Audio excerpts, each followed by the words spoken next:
Casey's Audio Vault. Fred Turner, August 18th, 2011.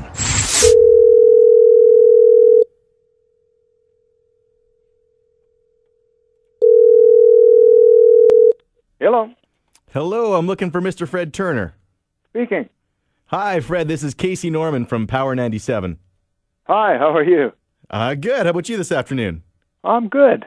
Bachman Turner hitting MTS Center at the end of next month with Paul Rogers. The tour kicks off in a couple weeks. What's the plan for you guys till then?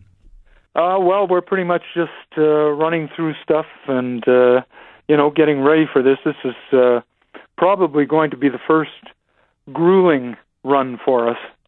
You know, there's a lot of dates in September, so we haven't done this for a while. This will be interesting. So is there some rehearsals, I guess?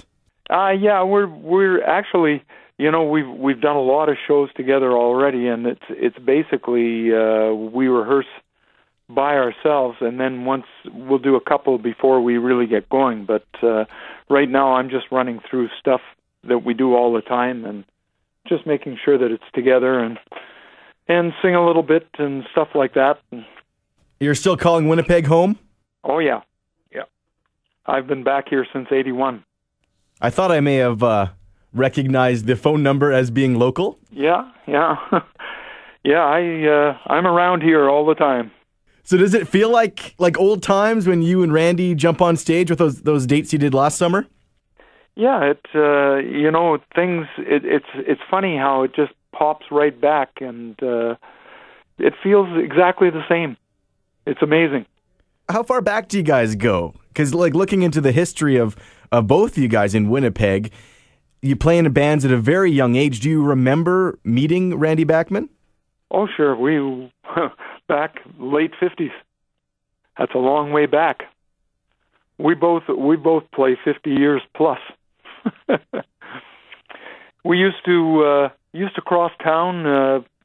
Back in when it really got started. You only did 20-minute shows in community centers around town, and you usually did 3 in a night on the weekends, And you'd grab any vehicle you could get your hands on, pack whatever gear you had, and head for the next place out in Silver Heights or, Fort Rouge or something like that. And you'd always be passing by each other because they're coming from the place you're going to, and they're going to where you just played. And then on Saturdays, there was always the Paddle Wheel Queen in the Hudson Bay. And so which bands were you guys in way back at the very early times? Oh, God. I think Randy was playing with Mickey Brown and the Velvetones back then. And I was playing with a thing called the Rhythm Raiders and, the Unnamed, the Pink Plum, all sorts of weird things back then. Which high school did you go to? Well, I started at Daniel McIntyre and ended up at Tech Vauc in the West End. And Randy was out at St. John's in the North End. So you didn't actually get to see each other until, like you're saying, crossing paths on the community center circuit. Yeah, well, that was back during those times, and then, of course, it got into Chad Allen and the Expressions and the Reflections, and then turned into the Guess Who, and they were really busy running out and traveling around out to England and such like, and of course they had Shaken All Over, which took them out on the road. So at that time, I didn't see much of Randy at all, but after the 1970, when he left the Guess Who, he gave me a call and said that he was working with this band that he was putting together, and we got together at that point and became Brave Belt. And that was the first time we ever worked together. That was 71. And that had a bit of more of almost a country sort of feel to it. Yeah, it had a country feel, and he wanted a little more edge to it, so he got hold of me, and I brought the edge to it, and it became Bachman Turner Overdrive. Back at the community centers, was there any money doing that stuff, or was it more for exposure and just to get your chops? The thing is, it was for the love of doing it. I think the first time I played a community club called Orioles in the West End, I think my pay was a Coke and a chocolate bar. And it just kind of went from there up to maybe $10 and then up to $30 and such like, and just carried on. But, it was more for the love of the game than anything else. What was the radio dial like in Winnipeg back then? Could a unknown local young band get any airtime? Well, back then, the DJs had the run of the roost, If they wanted to bring somebody on and do something, or if somebody local had some recorded music, they would play it. They weren't under the gun to just follow a formatted thing.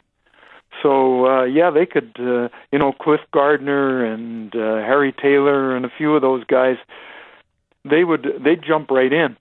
And of course the DJs came out to the shows in the community centers, and they were usually the MCs. So it was a different sort of music/radio community back then.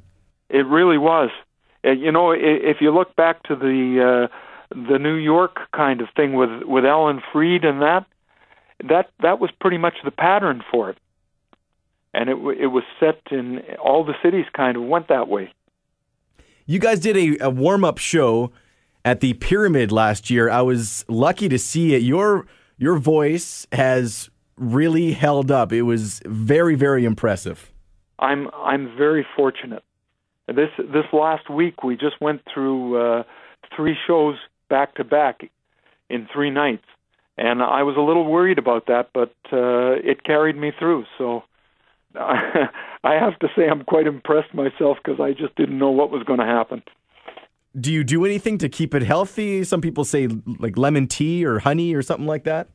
Oh, an old opera singer told me once that the main thing you got to watch out is not to drink anything while you're singing, because it washes down the vocal cords. It takes the natural oils off it and leaves it bare to damage.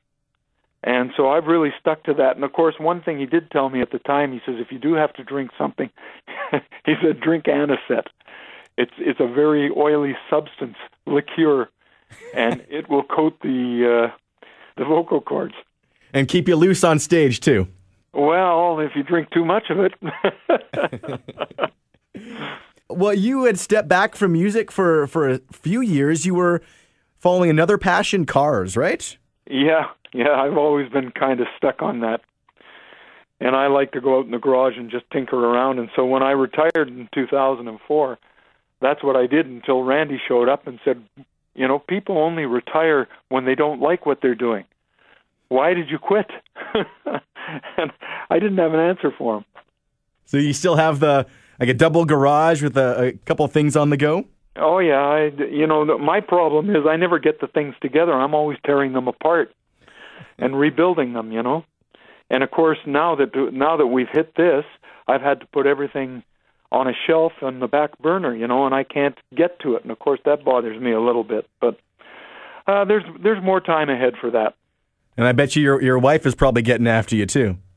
Not really, because my garage is kind of off the beaten track. It's not attached to the house or anything, and I think sometimes she's glad to see me walk out the door. Well, Fred, it was an honor talking to you this afternoon. I'm very much looking forward to seeing Bachman Turner at MTS Center at the end of next month. Thank you again. Thank you. All the interviews you want on iTunes and at Power97.com. Casey's Audio Vault. Casey Norman is Power 97's music director and can be heard every weekday from 2 till 6 in Winnipeg, Manitoba, Canada. Power 97 is Winnipeg's best rock.